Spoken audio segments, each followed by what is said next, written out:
had to find a way to escape his clutches without the benefit of being able to call the police or ask anybody for help, including when he broke into my home. And it reads like a thriller, people. It really does. It really does. It was my space, and there was just so much. To the Harbor Grace excursion with the boys to have a time.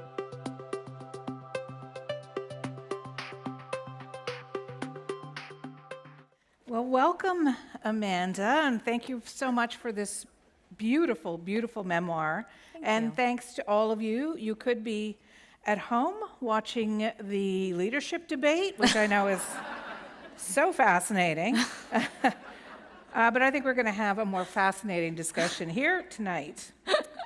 And as Elspeth said at the end, we will be able to take questions on note cards for Amanda at the end. I wanted to start because we're in the library, my favorite building in all of Toronto. I work here a lot, and you write in Free about your love of reading and how that sustained you while you were unjustly imprisoned. And there's an allusion, of course, to Viktor Frankl in the subtitle of the book. So what books sustained you during that time? Oh, my goodness. Well, first of all, I had to learn Italian in prison.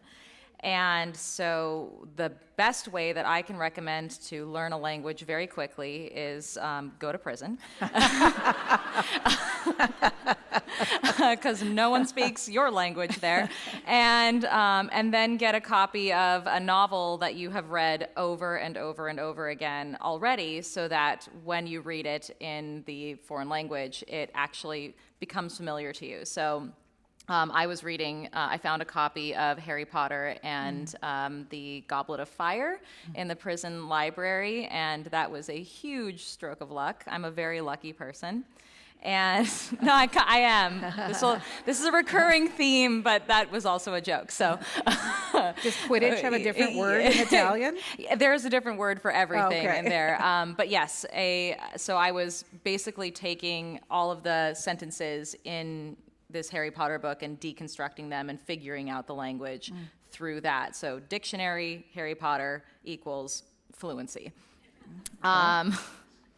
And then, of course, there were many other. You alluded to Viktor Frankl, which, of course, is a nod in the title of my book. It really was, the closest thing that I could find to a how to survive prison manual, and not just in the very practical, like how do you have a meaningful relationship with guards or other prisoners, but also how do you make meaning out of the experiences that happen to you, and how do you reframe your experience in such a way that you do not feel solely dread and grief, but you can find some way to survive the experience. Yeah. And you did survive, obviously, and learned a lot about yourself. And what was interesting to me is then when you left prison, you were still not free. Yeah, so there's a chapter in the book called Ikigai, where this is after I was convicted, and I had this epiphany that, oh my God, I'm not just living somebody else's life by mistake, I'm really living, this is my life, oh my God, how do I make this worth living? And Ikigai is like oh no, you guys speak French, the raison d'être, it's bad pronunciation, but in Japanese, and I discovered that within the prison community, there was actually a very important place for me, because unlike many of the other women that I was imprisoned with, I could actually read and write. I was healthy. I had the support of my family, and then I became fluent in Italian, and so I was a huge resource to the rest of my community, and I became, it's called a prison hustle, and it's both selfless and selfish for that reason. But then, of course, I fantasized frequently about going home and going back to my life of being an anonymous college student. And when I came home, I discovered that life did not exist, that I was changed, the world was changed, my relationship with the world was broken. And I felt, but also was informed both by explicit statements and implicit statements that I was not welcome. and that there was no place for me. And so in a weird way, it was easier in prison to find my way in the world than it was coming home, which is the whole journey that I go on in this book. And one thing I want to make, really clear, and that was really important to me in the writing of this book, is that I made a bunch of mistakes. This is not a book where it's like, look at me, like just figuring out life. No, I made a lot of mistakes, and I put myself into some dangerous positions because of the trauma that I had been through.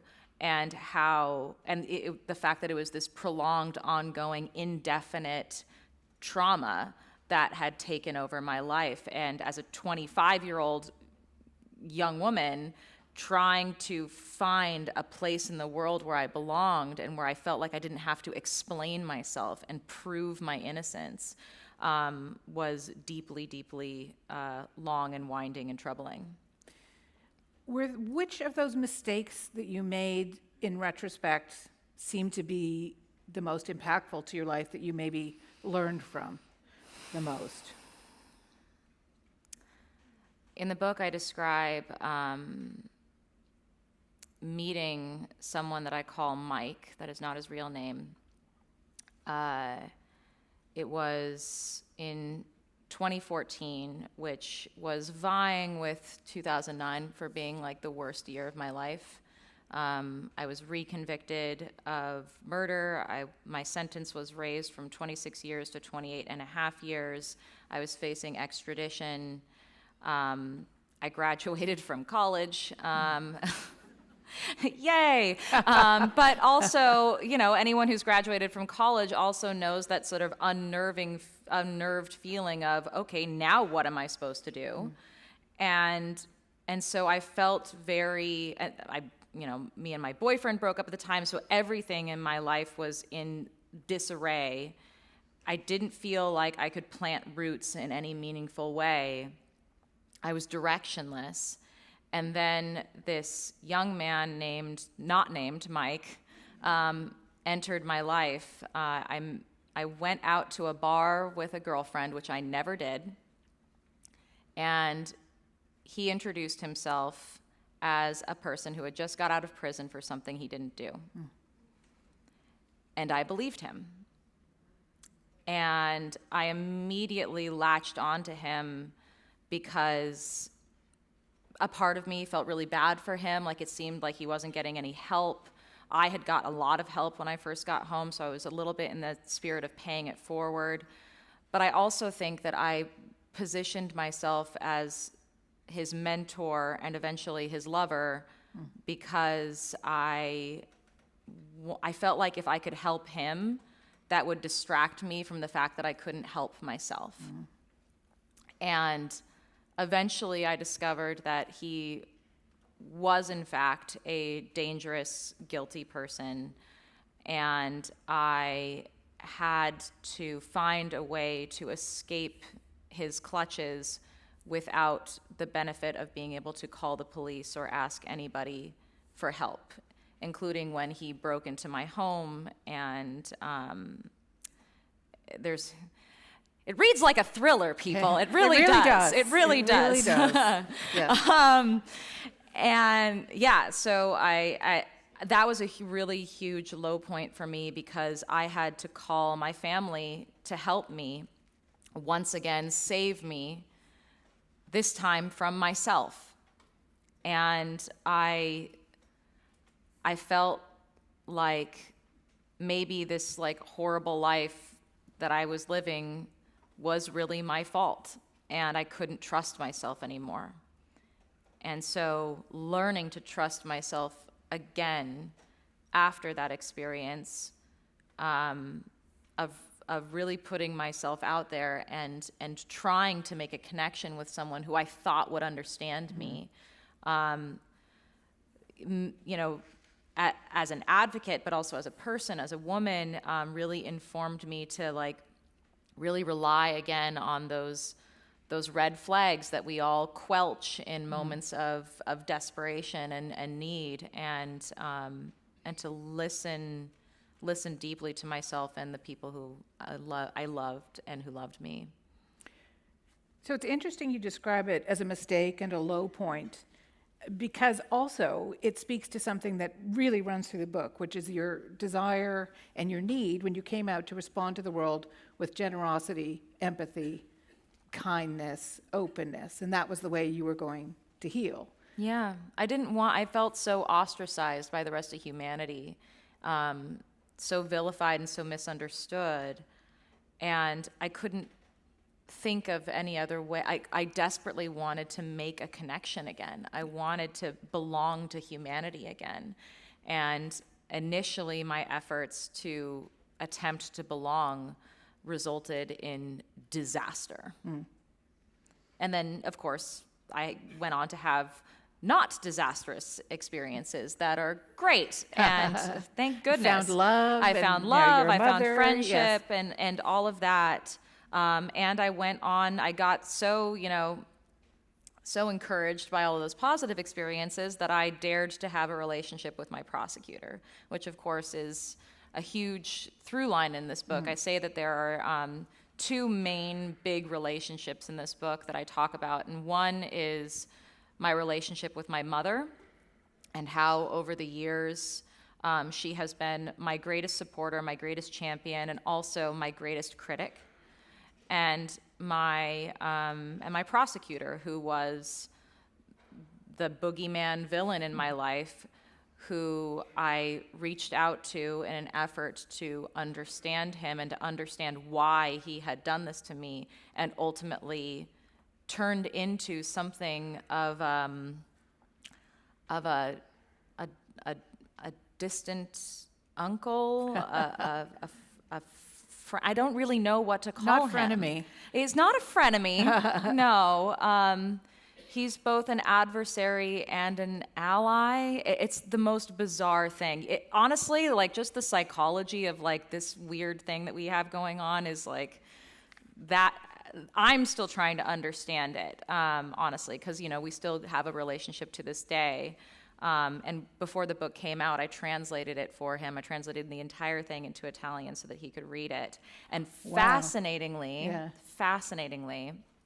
he said, once he read it, that while he, of course, disagrees with me about so many aspects of the case, because I do not understand the Italian legal system.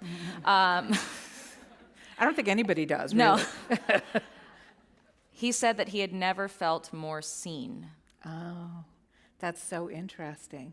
And you say, although you didn't get the answer to why, you still got something very precious from him. Well, and in a way, I feel like I did get the answer to why, just not directly from him.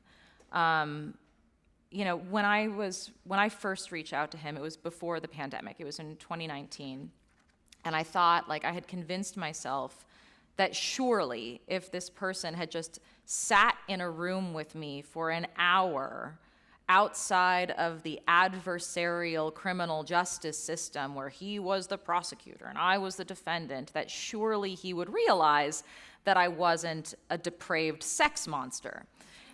And that he was wrong about me, and maybe, just maybe, he would realize and go out to the world and spread the good news that everyone should stop being mean to me, and I had a kind of fantasy like that in my mind, and then the pandemic hit, and I couldn't go to Italy to see him. And so I spent 2 years just writing letters with him back and forth. And we didn't not talk about the case. We did talk about the case, but we also talked about each other and our interests and our families. And in a way, I feel like I came to understand the why of what happened to me more from him talking about his interests and his family and his culture and the history of Perugia and his relationship with it than when I asked him directly about the case. Because when he talks about the case, I mean, it's not just my identity that got wrapped up in it, also his did as well. And he's very defensive in a way of his identity as a man of logic and integrity and justice.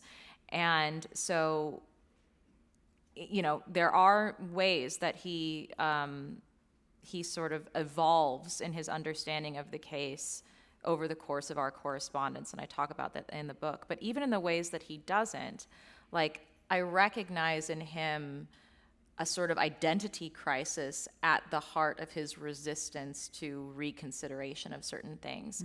But when he then would send me, he would ask me to watch, he'd pull up on YouTube a really old movie that he really wanted me to see, that was his favorite detective story, Detective Maigret, which maybe you guys know about. But the episode was Una vita in gioco, a life on the line, about the detective realizing that he had sent an innocent person to prison. And I'm just, exactly! I was like, that's not random.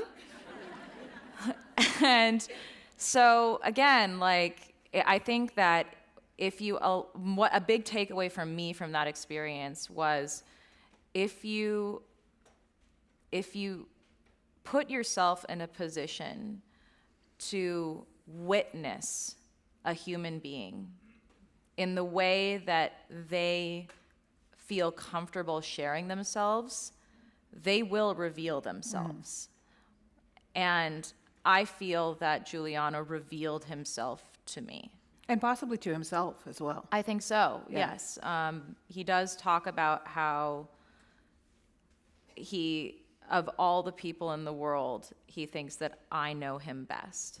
Oh, that's a burden in a way. It is. That's a yes. lot. And in a weird way, I'm almost protective of him now, because I have seen, not literally, thank God, but him in his trembling nakedness. And dodge that bullet. No thanks. But yeah, like, We'll just move on from his trembling nakedness now. But I did want to ask you about the trial was so sexist. The coverage was so sexist. It was so misogynistic. It wasn't just from him. It was the newspapers and the media as well.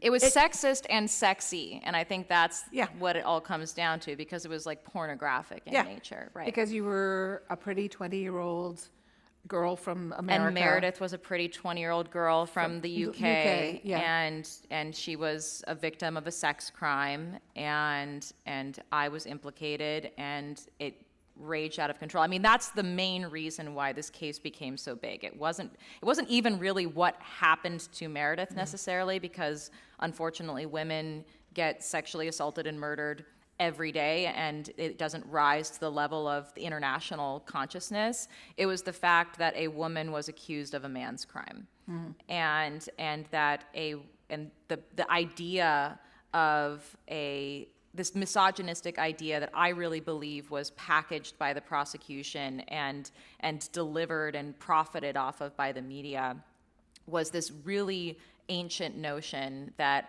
all women secretly hate each other, that we are in sexual competition with each other, and when left to our own devices, we will destroy each other. I think that was a tantalizing, sticky idea that was at the heart of the prosecution's case, and ultimately is what continued to sell this story for so long.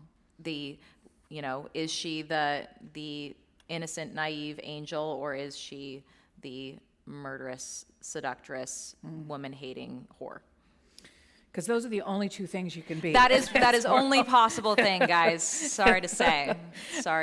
And you just told me something so interesting in the green room about there's a moment in the book. You're a 20-year-old girl. You're trying to explore your sexuality in prison through masturbation.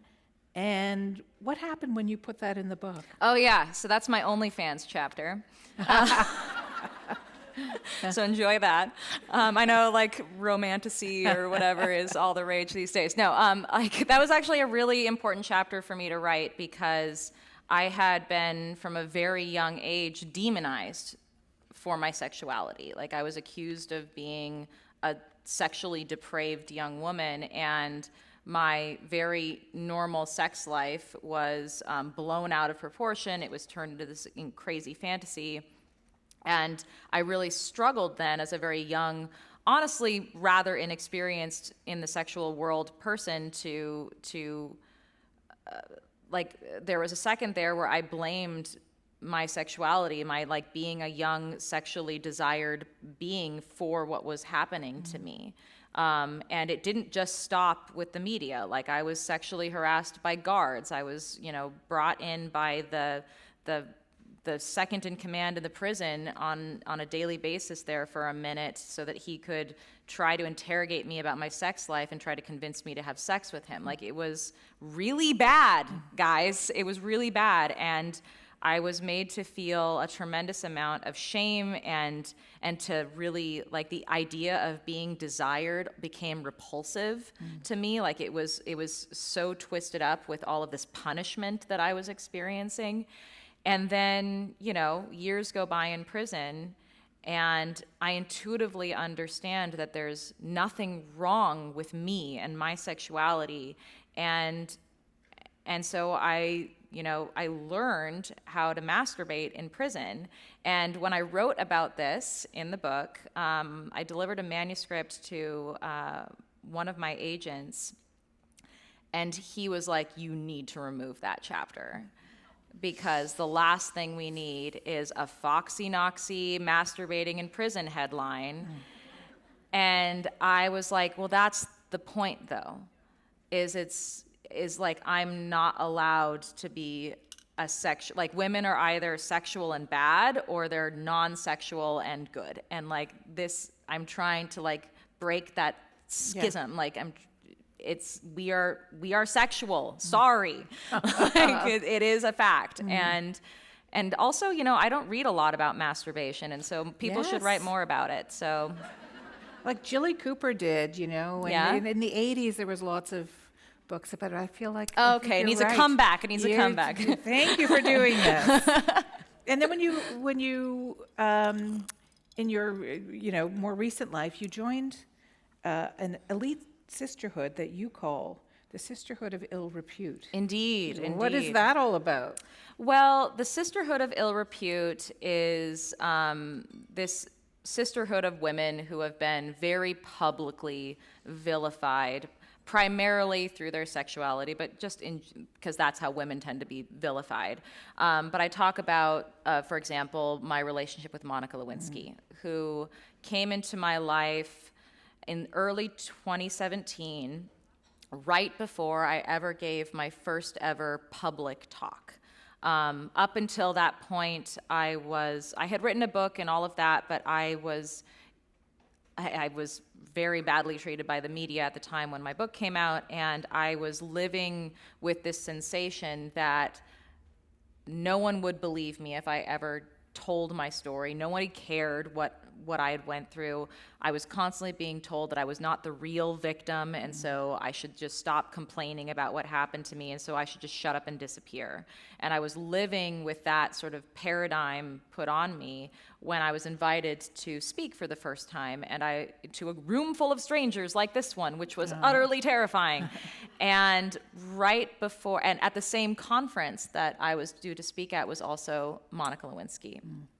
And of all the people who were there invited to speak, I most wanted to talk to her, because her TED Talk about bullying and public shame and her writing in Vanity Fair really offered me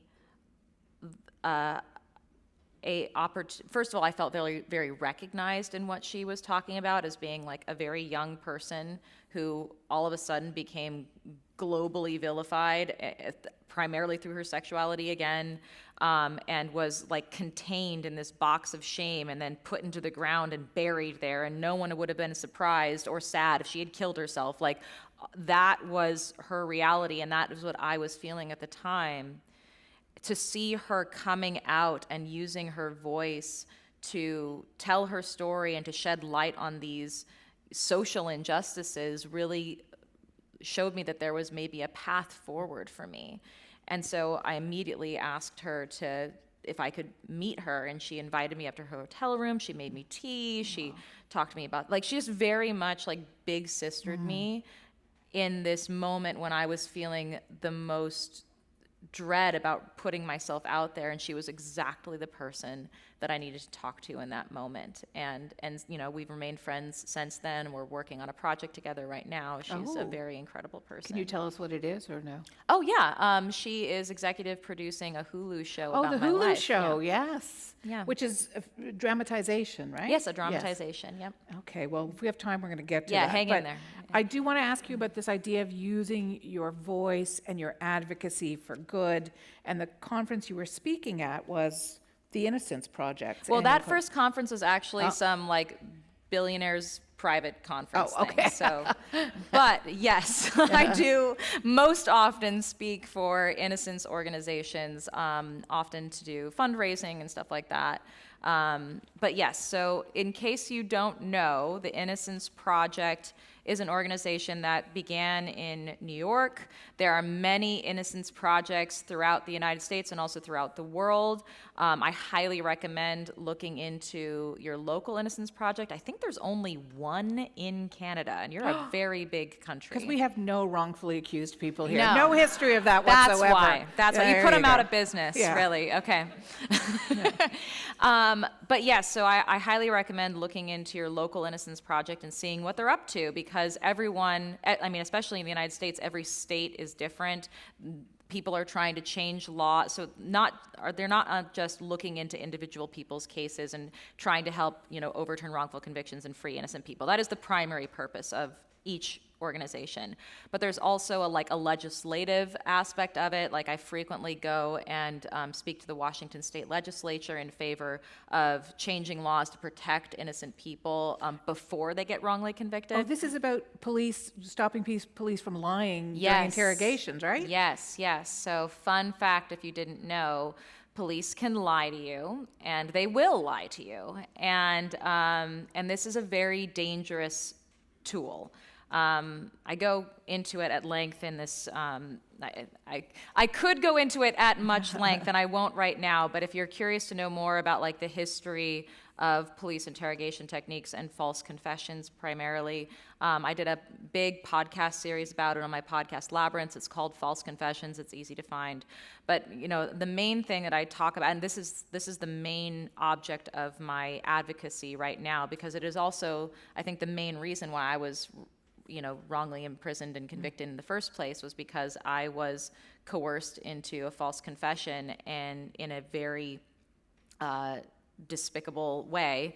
And I'm also remain wrongly convicted of a lesser crime in relation to those statements that I signed that were written by the police during my interrogation. But the main thing about police lying is that it's not just, you know, a tool for bullying you into submission. That's not what's really happening with lying. It's the way that they reshape reality around you to confuse and confound you. And so people who are lied to, especially when they are in the pressure cooker interrogation scenario, one of two things happens. Either they believe the police and they think, oh my God, I'm being framed, and I should just falsely confess so that maybe I get a more lenient sentence. There's no way, like, even if I'm innocent, there's no way that I can defend myself against apparently all of this evidence against me that exists. Or you actually are gaslighting the person, and they come to believe what the police are saying, like truly believe that I was told that I had witnessed something so terrible that I couldn't remember it. I had trauma-induced amnesia. And the whole like repressed memories thing, and I didn't know what to make of that. I was a 20-year-old kid. I started to believe them, and that's all because they lied to me. And if police are not permitted to lie, I would have been protected, and I wouldn't have been gaslit to the point of feeling utterly insane and not knowing what was true and not true anymore. Yeah, I'm not sure a lot of people know that police can just lie to you at will. Yes, and one thing that I really want to point out too is that, you know, I was a victim of crime before I became a victim of the criminal justice system. Like, I came home and discovered that my house was broken into and my roommate was murdered, and I was the one who called the police in the first place. And so, as a victim of crime, I assumed that the police were protecting me, that I could trust them, and at no point did I ever consider that they were suspecting me and that they would lie to me and betray me. And so I feel like that is something that people really should think about, because it's not just picking somebody off the street and accusing them of a crime. Like, I was told by the police that I wasn't even a suspect, that I was a witness, and they arrested me anyway. So. And it could happen to anyone. And it could happen to anyone. Fun fact, sorry. Yes. I want to ask you on a happier note about your mom, who is such a force, a presence in the book of support and love for you through all of this. And now you're a mom yourself. Is there anything in her model that you use as a mother yourself? Do you model yourself on her mothering? That's a great question, and I'm going to preface my response to that question with a story, which is when I got pregnant with my daughter, I suddenly felt just stricken with a sense of urgency to be okay, because I felt like I was living under this dark cloud of shame and judgment and the worst experience of my life, and the last thing that I wanted was to unconsciously pass that on to her. And that was a big reason why I even reached out to Giuliano in the first place, was because of this deep feeling of needing to be okay, so that I wouldn't, I don't know, I felt this terrible burden, and the last thing that I wanted was for my children to feel the weight of that terrible burden. And then when my daughter was born, and my husband was there and my mom was there, and she was rooting me on, my daughter came out kicking and screaming, obviously in pain, because who wants to be squeezed out of a vagina? Yeah.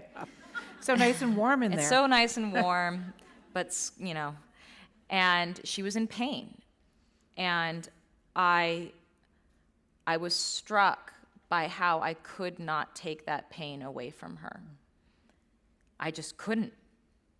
And so the first words that I said to my daughter were, "I'm sorry." And I was truly dazzled by how that was the way that my mom felt all that time. That she would have taken my pain and my place for me if she could. But she couldn't. All she could do was come and visit me once a week and leave me there over and over and over again. And how do you do that as a mother? You have to. And so for my mom to go with me back to Perugia, she did not tell me no. She did not say, "No way in hell are you going back. I will hold you down." She said, "If you're going back, you're not going alone this time." She did not want me to go back. But she also knew that this was my life and that it was important to me. And so she would do what a mother would do, which is follow me into any fire I walked in. Yeah. I will do that for my children. I am not here to hold my children back from becoming who they are meant to be. I am here to hold them and support them, even if I utterly disagree with them, because my role is to be a resource to them. and to give myself fully for them. And so I feel 100% comfortable with my role as a mom because my mom was never confused about what her place was for me. That's beautiful. They say that, having a child, I don't know if you've heard this expression, is having like you're walking around with your heart on the outside of your body. It's real. It's real. It's weird how, especially as the person who carried them, how much they still feel like a part of you. Yeah. I don't know if that ever goes away. It certainly doesn't go away for me. It hasn't gone away, and my daughter's 3 now, and my son is 1. No, it doesn't. Yeah. But I'm Italian, so maybe that's, Yeah. like this. Fair. The opposite of motherhood is maybe journalism. So That's funny. going from the beautiful world of motherhood to journalism. And we're both journalists, so I have to ask you, We know how the sausage gets made. we do. It's ugly. We do. Nobody covered themselves in glory with your trial, I don't think. What do you think journalism can learn from the way specifically your story was not just covered then, but in the time since? Yeah, well, there's a lot to unpack there because journalism is in a state of crisis.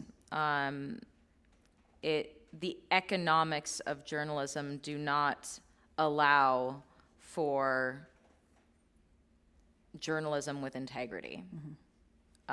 It's very expensive to investigate cases independently and to, there was certainly a lot of cutting corners in my case where people could have done some proper investigating and not just writing whatever was going to make the biggest headlines, regardless of what the evidence showed.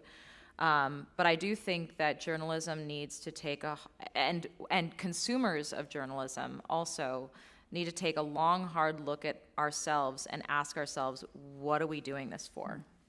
Are we doing this for clicks? Or are we doing this for truth?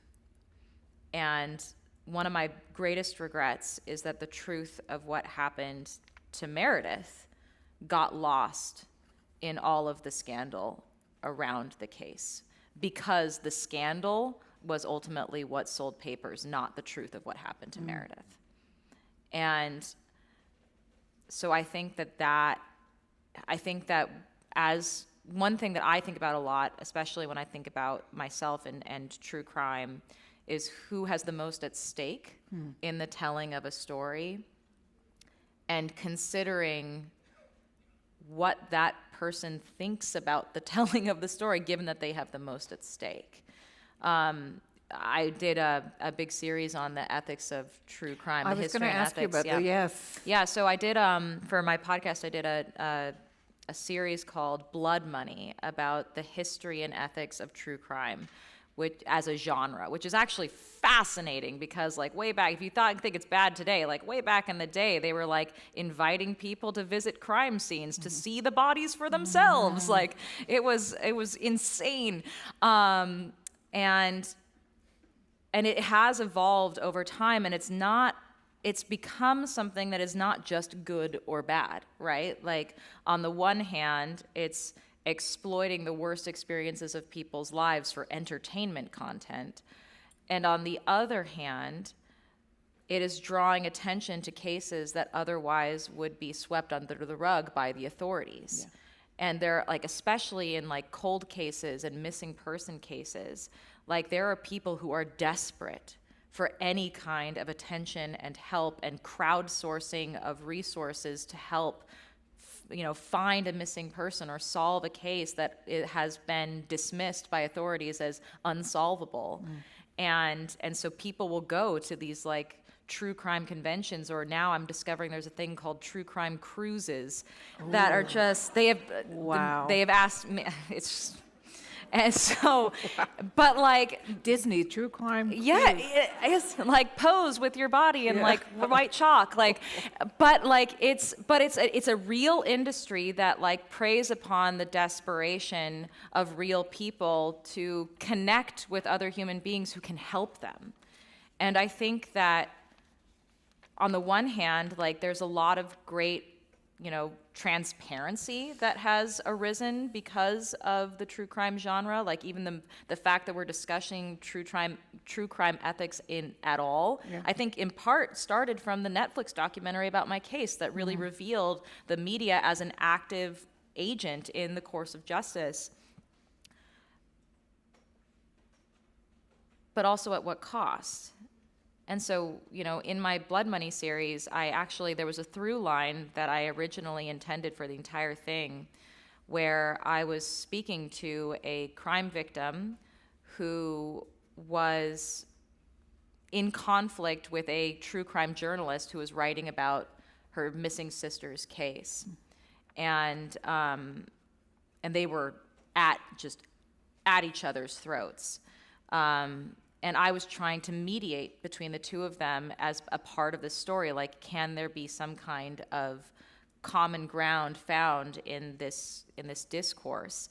And I created the whole series. That was like the major spine of the story. And at the very end of it all, I had her listen to it. And she said that she like really was grateful for all the work that I had done, but she didn't feel comfortable with her being a part of the story anymore. And instead of being like, well, too bad, I just took everything about her out. And the series could exist on its own without that story, but it was really important to me that I respected, and this was like 2 years of work, that I respected ultimately her desire because it was her story before it was mine. Yeah. I would think you probably, I went to journalism school 150 years ago, and we did not talk at all about how we treated sources, like not at all. And now we have this sense of trauma-informed reporting, trauma-informed questioning, and I think for you in particular, that would be important. Oh, yes, absolutely. And, the number of people, again, not even in the Blood Money series, but just in my podcast in general, the number of people who I have talked to, because a lot of people who are either victims of crime or victims of the criminal justice system like to talk to me. And the number of people who have said to me, the way that I was treated by the media was worse than being raped, beaten, imprisoned. Like, that should give us pause. Yeah, I heard that too. Yeah, and it's not good to. It is also good to hear though, because it's good to hear and shocking to hear. Yeah. And I think a lot of people are surprised by that. But like, if you think about it, who you are is what ultimately the media has a handle on. They are framing the narrative of you, this moment in your life which has come to define you. And if you don't have a say in how that story is told, it is existentially devastating. Well, you talk about this in the book, that there exists, I don't even want to say it, but a Foxy Knoxy. Yeah, there's an who idea is not of me. you yeah, at all. Yeah, and she has this weight, I'm constantly to this day being compared to her, compared to this vision of who people think I might be in their mind based upon the narrative that was provided them about me. And I'm at peace with that reality, but I certainly have struggled with like, who am I in a world that is already primed to see me in a certain light? Yeah. And how do I regain any kind of agency in the narrative of my own story? And I think that is a huge thing that I talk about with other wrongly convicted people. But yeah, that's a huge part of the story of this book, is finding a way that I could be informed by these experiences and not defined by them. And in the way that like someone who gets a PhD at a university I got a PhD and that fucking sucked. And then, gone. Sorry, you're videotaping. I went to prison, that's why. We swear like troopers in this country. I know, sorry. It's a library, for goodness sakes. I'm going to take some of these. You want me to take the audience questions? And I'm going to yeah, sorry. But I will ask you one last question Yeah. of my own before we wrap up. Thank you. And while you're answering it, I'll look at these. Thank you, Elspeth. Yeah. There's a line in your book that really struck me, which is you talk about the revenge of becoming my best self. What does that represent to you? My greatest revenge. So that is referring to the fact that when I first got out, a lot of people expected me to disappear, to live in shame and misery, to be forever defined by this bad thing and to be diminished by it in the way that, like, I felt diminished in prison. Like, here I am in this little cell, in this little box, a little person of no significance, disappear already. And the revenge of becoming my best self is growing and becoming bigger, not just in spite of, but because of that. And so it's almost as if the stuff that was, the soil that was meant to bury me became nutrition for my own growth into the flower that I am. So that's my greatest revenge. Mahaha.